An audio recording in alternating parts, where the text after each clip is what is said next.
British వాళ్ళు సాగిస్తున్నటువంటి దమనకాండకు వ్యతిరేకంగా దేశ ప్రజలందరూ ఎలుగెత్తి నిలదీస్తున్నటువంటి స్వాతంత్రమే అన్ని సమస్యలకు పరిష్కారం అనేటువంటి సదాశయంతో పూజ్య బాపూజీ దేశ స్వాతంత్రోద్యమాన్ని నడిపించి దేశంలో ఉండేటువంటి కోట్లాది మంది ప్రజల్ని కదిలించి దేశ యావత్ ప్రజానీకంలో కొత్త ఆశలు చిగురింపజేసి దేశ స్వాతంత్రమే అన్ని సమస్యలకు పరిష్కారం అనేటువంటి నమ్మకంతో ప్రజల్ని ఏకోన్ముఖం చేసి ప్రపంచానికే అహింస అనేటువంటి గొప్ప ఆయుధాన్ని ఇచ్చి భారతదేశంతో పాటు ప్రపంచంలోని అనేక దేశాలు స్వాతంత్రం సంపాదించుకోవడానికి కారణభూతుడైనటువంటి మహానుభావుడు మహాత్ముడు పూజ్య బాపూజీ గారి వర్ధంతి.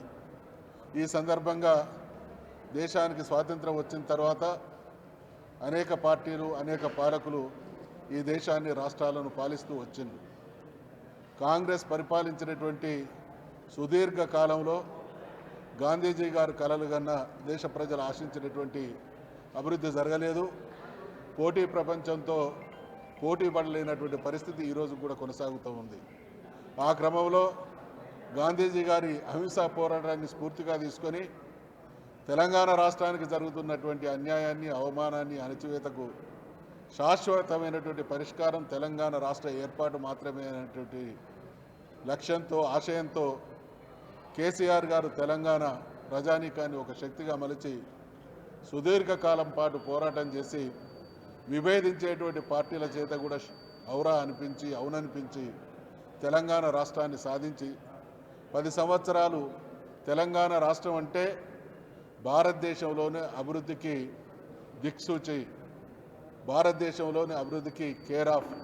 కొత్త రాష్ట్రమైనా ఒక ప్రభుత్వాధినేత ఒక పార్టీ తలుచుకుంటే ఆ రాష్ట్ర ప్రజల జీవితాల్లో ఎటువంటి వెలుగు మార్పు అభివృద్ధి సాకారం చేయవచ్చు అనేటువంటి విషయాన్ని కేసీఆర్ గారి 10 సంవత్సరాల పాలన తెలంగాణ ప్రజలందరూ కూడా అనుభవించింది.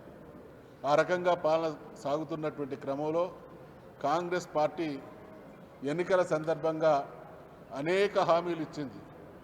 దేశాన్ని పాలించినటువంటి పార్టీ ఈరోజు స్వయంగా స్పీకర్ గారే అంటా ఉన్నారు, మేము చాలా ఆచరణ సాధ్యం కానటువంటి హామీలు ఇచ్చినాం, అవి అమలు చేయడం సాధ్యం కాదు అనేటువంటి మాట స్వయంగా ఈ రాష్ట్ర శాసనసభకు స్పీకర్ అయినటువంటి వారు అంటుంటే, ఈ ప్రభుత్వం ఇచ్చినటువంటి హామీల్ని 6 గ్యారంటీలు కావచ్చు, 420 హామీలు కావచ్చు, కొన్ని హామీలు అయితే అధికారం చేపట్టినటువంటి మరుక్షణమే అమలు చేస్తామన్నారు, కొన్ని హామీలను 100 రోజులలో చేస్తామన్నారు, కొన్ని హామీల్ని మరి అధికారంలో కొనసాగేటువంటి కాలంలో పూర్తి చేస్తామన్నారు.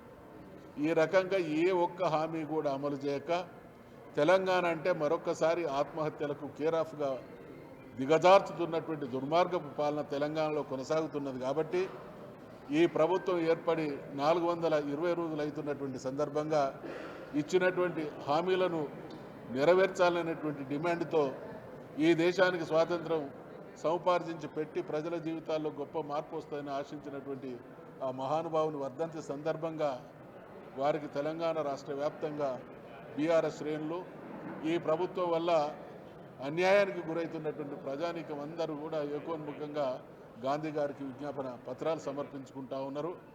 గాంధీ గారి ఆత్మ కాంగ్రెస్ ప్రభుత్వాన్ని ఆవహించి వాళ్ళలో నిజాయితీని తట్టిలేపి ప్రజలకు ఇచ్చినటువంటి హామీలు అమలు చేసేటువంటి దిశగా వారి ఆత్మ వారిని నడిపించాలని, ఆ రకంగా ప్రభుత్వంలో మార్పు కనువిప్పు కలిగి ప్రజా ప్రయోజనాల కోసం పనిచేయని పక్షంలో బీఆర్ఎస్ పార్టీ కేసీఆర్ గారి నాయకత్వాన ప్రజల్ని చైతన్యపరిచి ఆనాటి ఉద్యమ స్ఫూర్తితో ఏ రకంగానైతే రాష్ట్రాన్ని సాధించుకున్నామో అదే రకమైనటువంటి స్ఫూర్తితో ఈ ప్రభుత్వాన్ని నిలదీస్తాం. తెలంగాణ ప్రజలు అన్యాయాన్ని మోసాన్ని సహించరనేటువంటి విషయాన్ని చాటుతామనేటువంటి హెచ్చరిక చేస్తూ సెలవు తీసుకుంటాం.